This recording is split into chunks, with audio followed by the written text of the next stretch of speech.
السلام علیکم ورحمۃ اللہ۔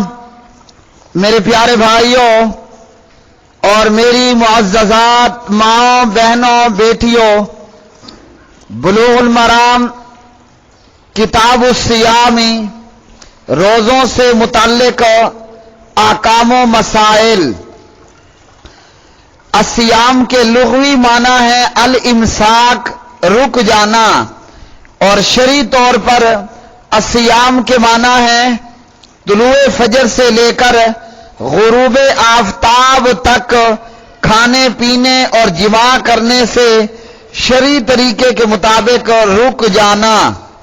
اسی طرح لغویات، بیہودہ گوئی اور مکروہ حرام کلام سے بھی رک جانا۔ روزے 2 ہجری میں فرض ہوئے۔ بسم اللہ الرحمن الرحیم۔ عن ابی ہریرہ رضی اللہ تعالی عنہ قال قال رسول اللہ صلی اللہ علیہ وسلم لا تقدموا رمضان بصوم یوم ولا یومین الا رجل کان یصوم صوما فلیصمہ، متفق علیہ۔ حضرت ابو ہریرہ رضی اللہ تعالی عنہ راوی ہے، نبی صلی اللہ علیہ وسلم نے فرمایا رمضان سے 1 یا 2 دن پہلے روزہ نہ رکھو سوائے اس بندے کے جو پہلے سے روزہ رکھتا آ رہا ہو تو وہ اس دن کا بھی روزہ رکھ لے۔ تو میرے پیارے بھائیوں، اس حدیث کے اندر نبی صلی اللہ علیہ وسلم نے رمضان شروع ہونے سے 1 یا 2 دن پہلے روزہ رکھنے سے منع کیا، یعنی استقبال رمضان کی غرض سے 1 یا 2 دن پہلے روزہ رکھنا منع کر دیا گیا۔ یہ سبق نمبر آج کا 140 ہے۔ الا یہ کہ جو حسب عادت رکھتا آ رہا ہو تو وہ رکھ سکتا ہے۔ مثال کے طور پر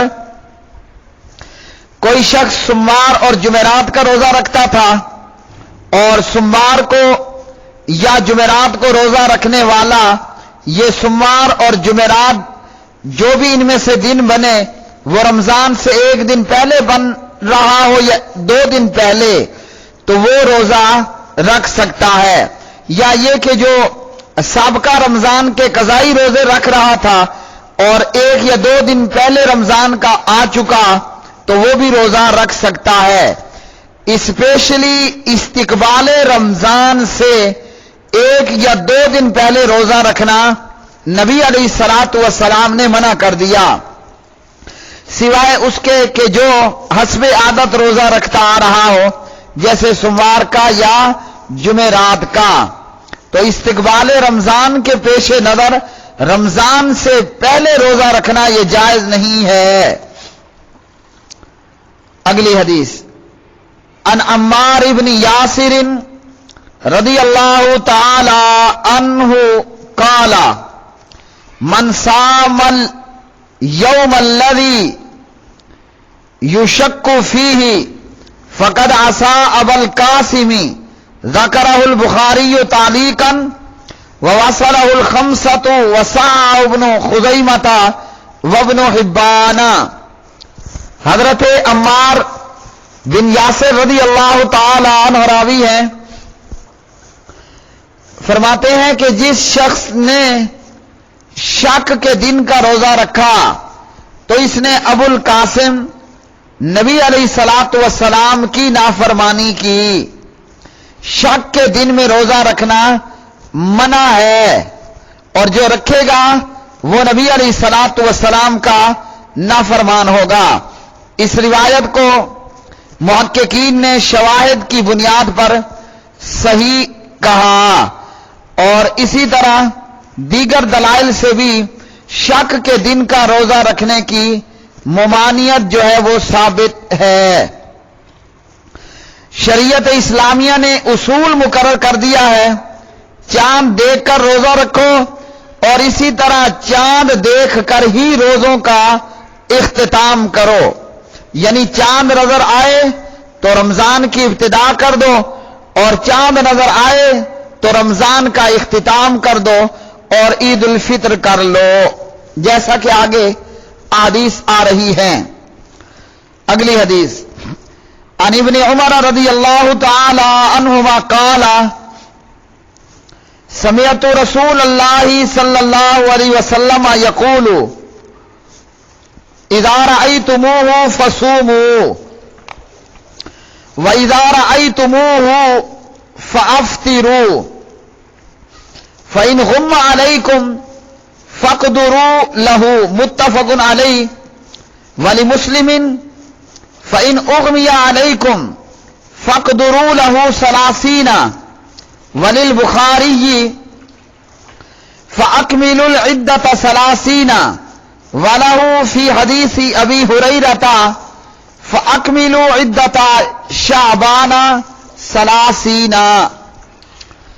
عبداللہ بن عمر رضی اللہ عنہ راوی فرماتے ہیں کہ میں نے نبی کریم صلی اللہ علیہ وسلم کو یہ فرماتے ہوئے سنا، آپ صلی اللہ علیہ وسلم نے فرمایا جب تم رمضان کا چاند دیکھ لو تو روزہ رکھو اور جب شوال کا چاند دیکھ لو تو پھر چھوڑ دو، یعنی روزے کا اختتام، رمضان کا اختتام کرو۔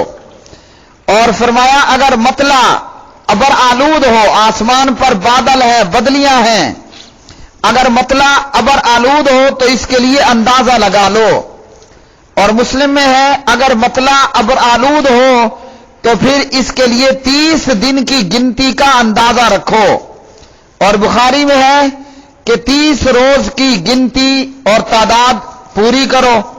بخاری میں ابو ہریرہ رضی اللہ عنہ کی روایت میں ہے پھر تم شعبان کے 30 دن پورے کر لو۔ تو پیارے نبی علیہ الصلوۃ والسلام نے اس حدیث میں اصول کا بتا دیا، قانون بتا دیا، چاند نظر آئے گا تو رمضان کی ابتدا ہوگی، چاند نظر آئے گا تو رمضان کی انتہا ہوگی اور شوال کی ابتدا ہو جائے گی۔ تو چاند دیکھ کر روزہ رکھو اور چاند دیکھ کر ہی افطار کرو، یعنی ابتدائے رمضان چاند سے ہونی چاہیے، انتہائے رمضان یہ بھی چاند سے ہونی چاہیے۔ شوال کا چاند نظر آ گیا، اب رمضان رخصت ہو گیا۔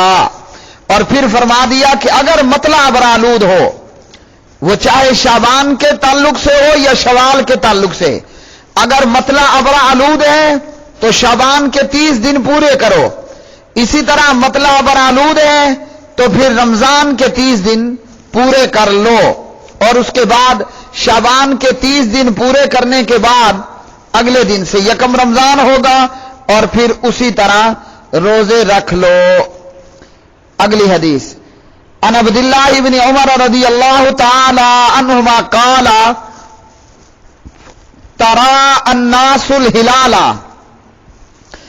فأخبرت النبي صلى الله عليه وسلم أني رأيته فصام وأمر الناس بصيامه رواه ابو داود وصححه الحاکم وابن حبان۔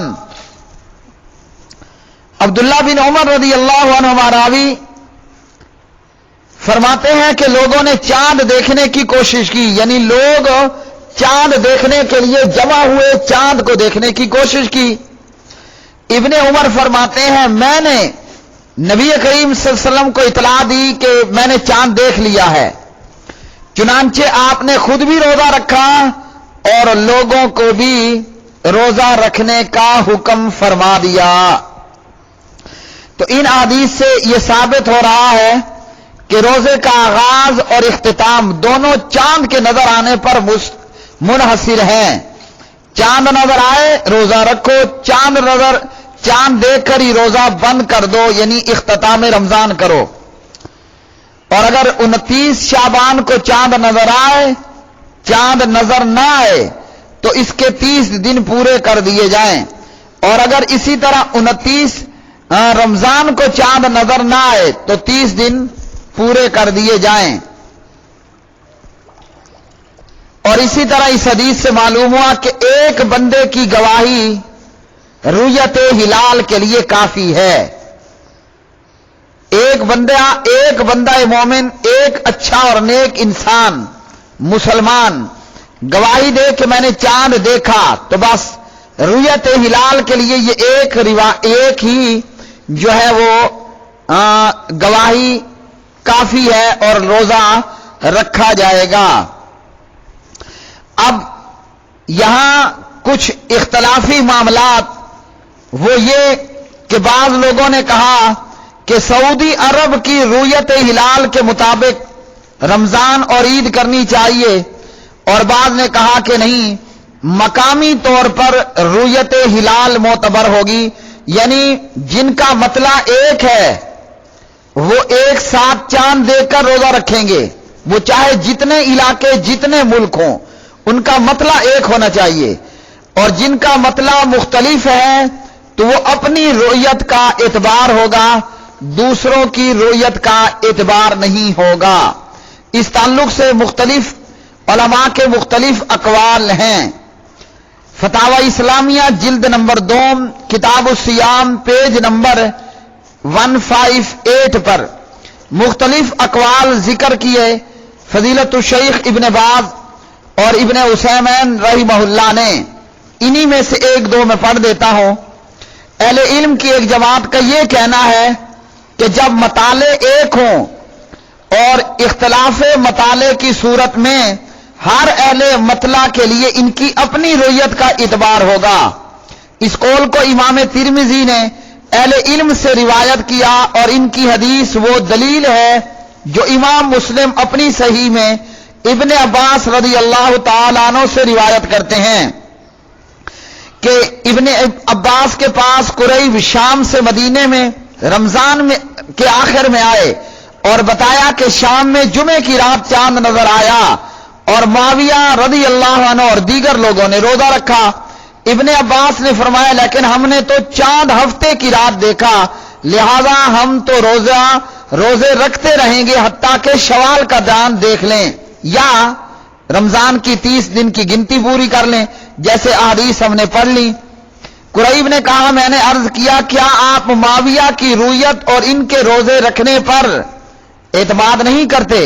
انہوں نے کہا کہ نہیں، کیونکہ رسول اللہ صلی اللہ علیہ وسلم نے ہمیں اسی طرح حکم دیا ہے، اور نبی علیہ الصلوۃ والسلام کا یہ حکم ابن عمر کی روایت میں موجود ہے، اذا رأیتموہ فصوموا واذا رأیتموہ فافطروا، اور یہ بخاری مسلم کی روایت جو کہ ابھی ہم پڑھ چکے ہیں۔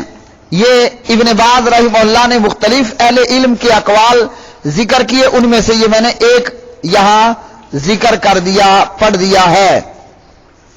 اسی طرح شیخ ابن عثیمین رؤیت ہلال کے تعلق سے شیخ الاسلام امام ابن تیمیہ رحمہ اللہ کے حوالے سے فرماتے ہیں کہ جن ممالک کا مطلع ایک ہوگا وہ ایک ساتھ روزہ رکھیں گے، ایک ساتھ افطار کریں گے، جن کا مطلع مختلف ہوگا تو ان کا روزہ اور ان کا افطار جو ہے وہ مختلف ہوگا۔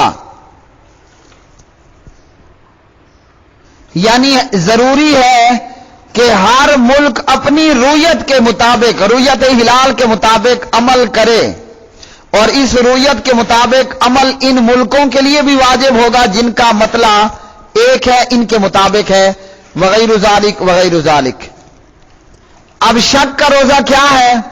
لوگ یہ کرتے ہیں کہ شعبان کی 29ویں شب چاند نظر نہ آیا تو وہ شک میں روزہ رکھ لیتے ہیں کہ روزہ رکھ لیتے ہیں شاید رات کو چاند آیا ہو، نظر نکلا ہو، مگر ہمیں نظر نہ آیا ہو، تو شک کا روزہ رکھنا درست نہیں ہے۔ درست یہی ہے جو بخاری مسلم میں ابن عمر کی روایت میں ہے کہ جو ہے وہ چاند دیکھ کر ہی رمضان کی ابتدا کرو، چاند دیکھ کر ہی انتہا کرو۔ تو ابن عمر فرماتے ہیں میں نے چاند دیکھا، میں نے نبی علیہ السلام کو اطلاع دی، خبر دی، آپ نے خود بھی روزہ رکھا اور لوگوں کو بھی جو ہے وہ روزہ رکھنے کا حکم دیا۔ آج کے سبق سے پیارے بھائیوں اور بہنوں یہ معلوم ہوا کہ رمضان کے استقبال کے لیے 1 یا 2 دن پہلے روزہ رکھ لینا یہ منع ہے، شک کا روزہ رکھنا بھی منع ہے، اور ویسے بھی صحیح حدیث کے اندر مشکوک کاموں سے پرہیز کرنے کا حکم دیا، مشکوک کاموں سے بچنے کا حکم دیا۔ جو مشکوک اور متشابہات میں پڑ جاتا ہے وہ حرام کا ارتکاب کر لیتا ہے وغیرہ وغیرہ۔ اسی طرح آج کے سبق سے یہ معلوم ہوا کہ اگر مطلع ابرآلود ہو تو شعبان کے اور رمضان کے 30 دن پورے کیے جائیں، اور اسی طرح یہ معلوم ہوا کہ ایک شخص کی گواہی پر رمضان کے روزوں کی ابتدا کر لینا یہ درست ہے۔ وآخر دعوانا ان الحمد للہ رب العالمین۔